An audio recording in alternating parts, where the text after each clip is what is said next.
You say you want to study, but let's ask a more uncomfortable question. Do you actually want mastery, or do you just want relief from guilt? Because there's a difference. A massive one. Most students today are not studying. They're performing a ritual that looks like studying. They sit at the desk, open the laptop, highlight random lines, watch Study With Me videos, keep 10 tabs open, sip coffee like productivity is somehow stored inside caffeine molecules. And then they wonder why their brain feels slow, distracted, and exhausted after just 20 minutes.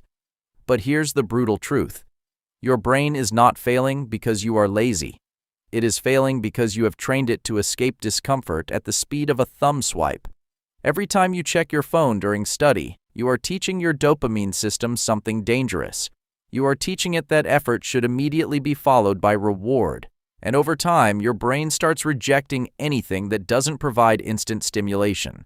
That's why reading one difficult paragraph now feels harder than scrolling for 2 hours straight. Neuroscientists call this dopamine dysregulation. Your baseline reward sensitivity becomes distorted. Cheap stimulation becomes the standard. Deep work starts feeling painful. And the scariest part? You don't even notice it happening. You think you're trying. But are you really? Or are you just sitting near your books to feel morally safe? Be honest. How many times have you studied for 4 hours while your mind wandered through imaginary conversations, social media fantasies, anxiety loops, and random memories? How many times have you read the same page 3 times because your attention was shattered before the sentence even finished? How many times have you told yourself, "I'll start seriously tomorrow"? Tomorrow. The most dangerous word in an undisciplined life.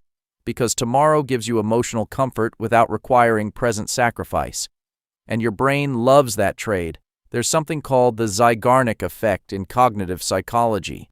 Your brain remembers unfinished tasks more intensely than completed ones. That's why even planning to study can create a false sense of productivity. Your brain mistakes intention for progress. You feel productive without actually producing anything. That's the trap. And most students stay trapped there for years. Now listen carefully. The no-excuse study method is not motivation. It is neurological reprogramming. This method is built on one principle: reduce friction, increase cognitive intensity. That's it. Because discipline is not built through emotion. It is built through environmental engineering. Step 1. Destroy passive studying. Passive studying is educational self-deception. Highlighting notes, rereading chapters, watching lectures endlessly. These activities feel productive because they are familiar, but scientifically, they create recognition memory, not retrieval strength. Your brain says, "I've seen this before." But during exams, recognition is useless. You need recall. This is why active recall changes everything. Instead of consuming information repeatedly, force the brain to retrieve it from memory. Close the book. Ask questions. Write answers from scratch. Struggle deliberately. That struggle is not weakness. That struggle is neuroplasticity happening in real time.